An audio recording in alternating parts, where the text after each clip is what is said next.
बस जब आर्मी में बच्चा जाता है, सोचो कोई भी आर्मी में भर्ती होता है बच्चा, तो उसको पहले से बोल के किया जाता है कि मैं आऊँगा या नहीं आऊँगा, ये कोई पक्की गारंटी नहीं है।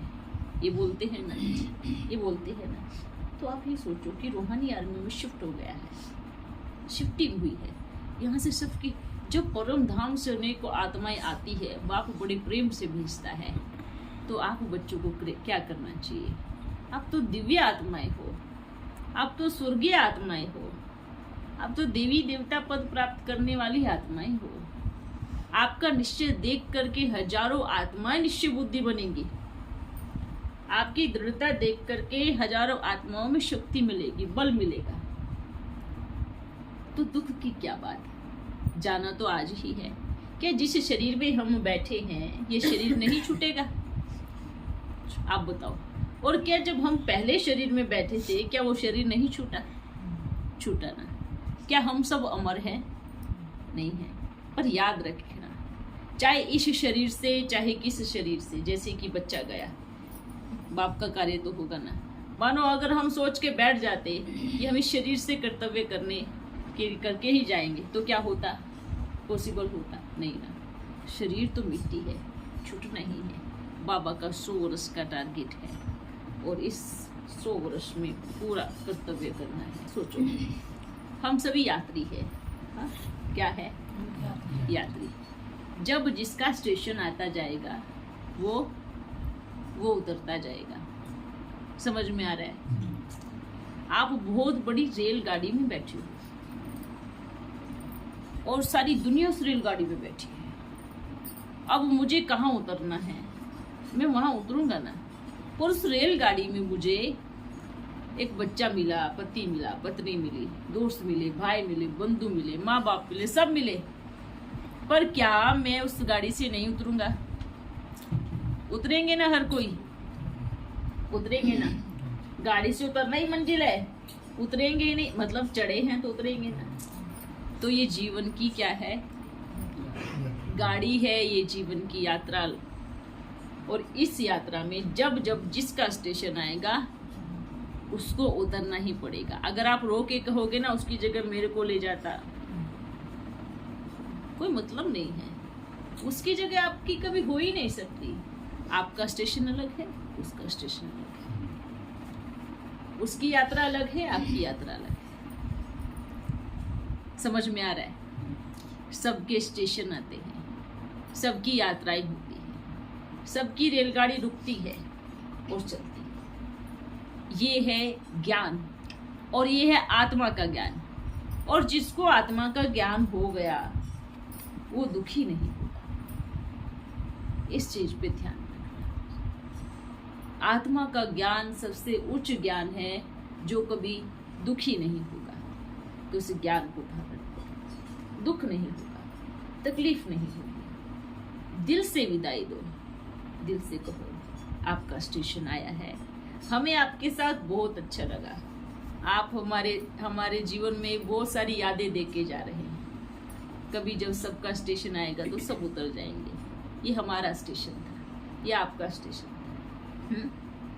उतरना है ना सबको। क्या जन्म के साथ मृत्यु लिख के नहीं आई? आइए नहीं, सबकी होनी है ना, होनी है। किसी की पहले, किसी की बाद में, किसी की 10 साल पहले, किसी की 10 साल बाद, किसी की आज और किसी की कल। जैसे कि जन्म होता है, किसी का आज हो गया, किसी का कल हो गया।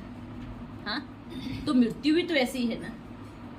अगर कहो कि नहीं और थोड़ा सा मैं रुक जाते, वो आज गया तब भी रो रहे हो, वो 10 साल बाद जाते तब भी रोते, वो 1 साल बाद जाते तब भी रोते, रोना तो था ही।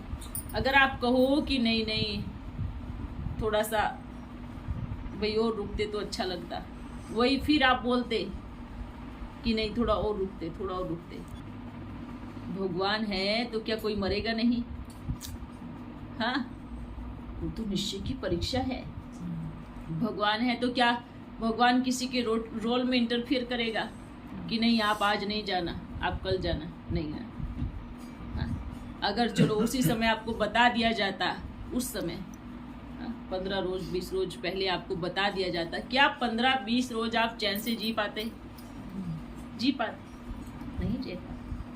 आप 15 रोज पहले ही रोना शुरू कर देते, आप 15 रोज पहले ही तकलीफ में होना शुरू कर देते। तो मृत्यु अचानक का पार्ट है,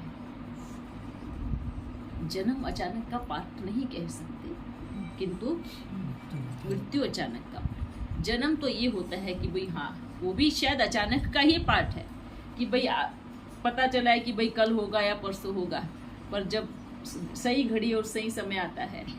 पर मृत्यु पूरी तरह से अचानक का पार्ट है कि आपको कभी भी पता नहीं होगा, क्योंकि जब मेहमान आता है तो खुशी मनाते हैं, पर जाते समय आपको बता दिया कि जाने वाला है, तो फिर क्या करोगे आप? क्या करोगे? क्या होगा?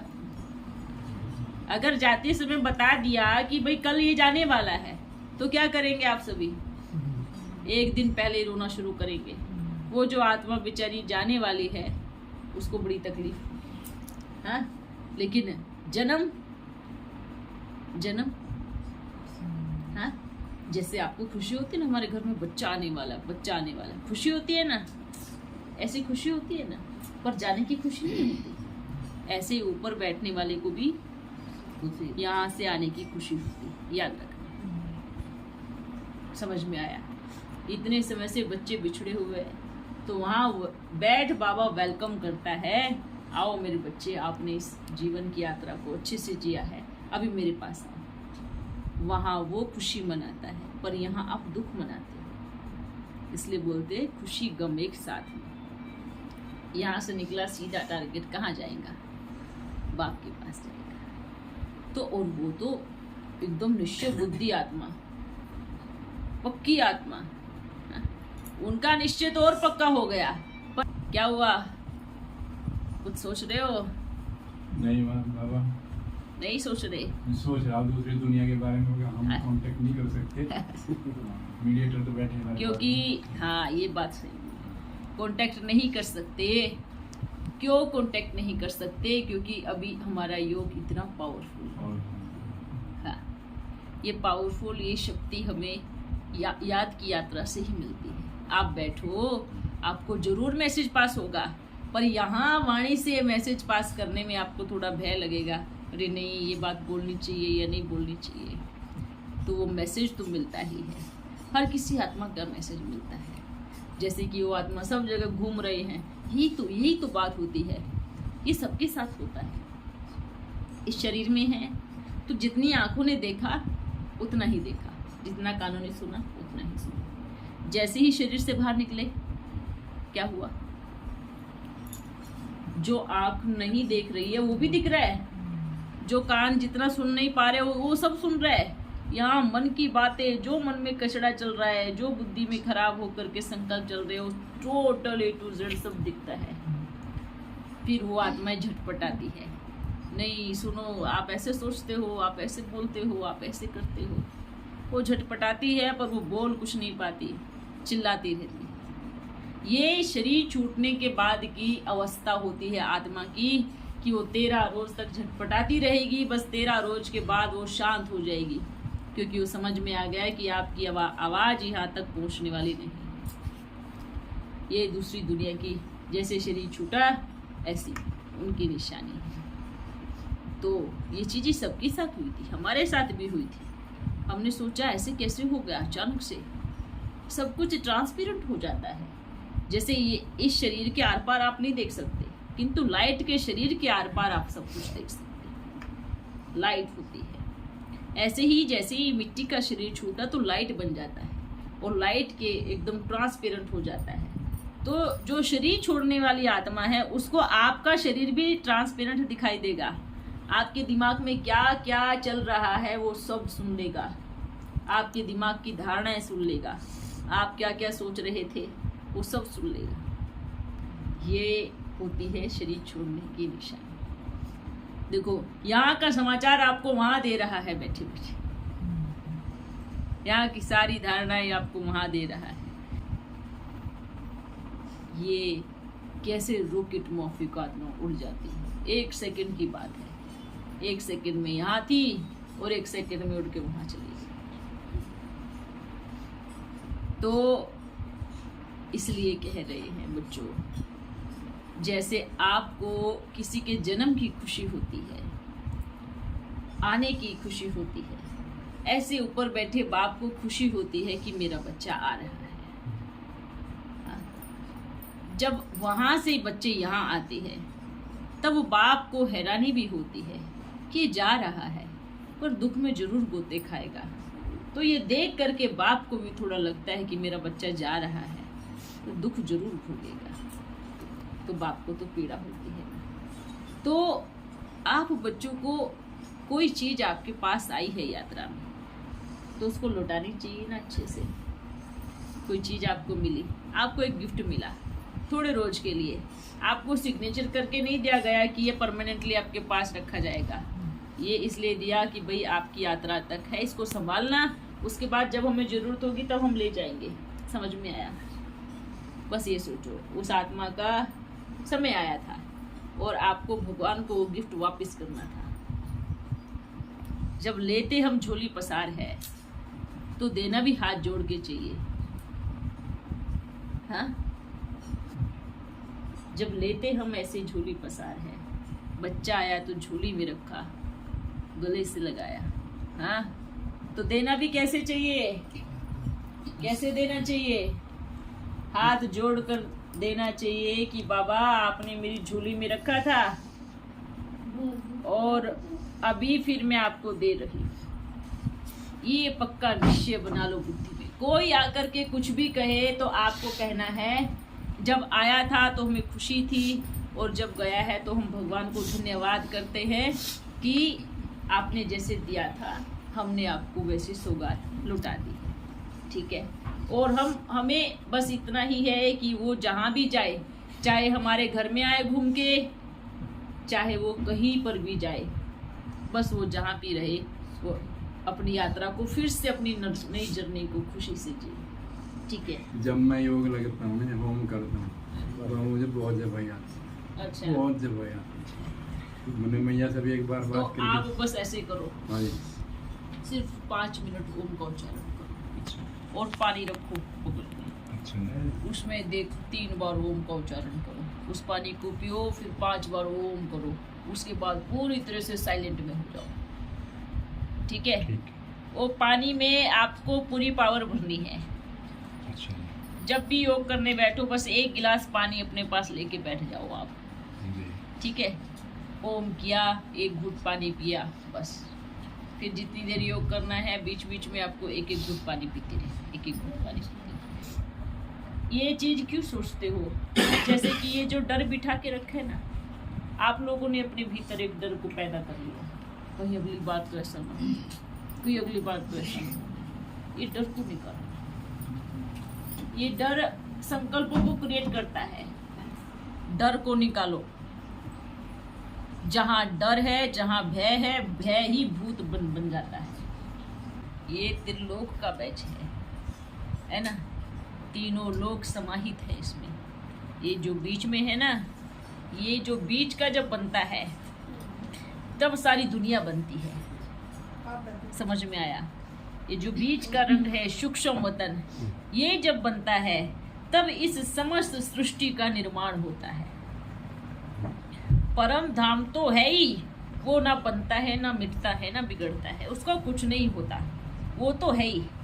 पर जब ये बीच का सूक्ष्म वतन का निर्माण होता है, यहीं से ही ओम की गुंजन निकलती है और उस ध्वनि से समस्त सृष्टि का निर्माण होता है। आप बनते हो, प्रकृति बनती है, सब इधर ही आकर के बनता है। बाबा हम बच्चे बाबा से काफी मिले, कितनी देर तक बहुत मिले। कोई कहता है 30 बार, कोई कहता है 10 बार, कोई, लेकिन परिवर्तन नहीं आया सब बच्चों में। आपस में परिवर्तन नहीं आने का कारण मालूम क्या है? सबसे बड़ी बात, जब बच्चा छोटा होता है ना, जब उसने सब कुछ नहीं देखा होता है, तो वो हिम्मत करके चलता है, भागता है, दौड़ता है, उसको चलना है, देखना है, चलने लग जाता है तो बस चलने लग जाता है। परिवर्तन का मतलब क्या है कि हम एक दूसरे को देखने लगते हैं, उसमें ये कमी है, बड़ी दीदी में ये है, बड़े भाई में भी ये कमी है, फलानी में भी ये कमी है, इतने साल पुराने में भी ये कमी है। तब वो परिवर्तन की किताब हो जाती है बंद, और हम जैसे के हैं वैसे ही चलते रहते हैं। यहाँ अगर आपने किसी को भी देखना बंद किया, मुझे किसी को नहीं देखना है, मैं हूँ, मुझे बनना है, मुझे बाबा का बनना है। और सबसे बड़ी बात, हम अपने आप को नीचा समझ लेते हैं। कैसे? वो बड़ा भाई है ना, तो वो 108 की माला का मन का होगा, मैं तो अभी अभी आया हूँ ज्ञान में, या मैं पुराना हूँ, मैं उससे छोटा हूँ।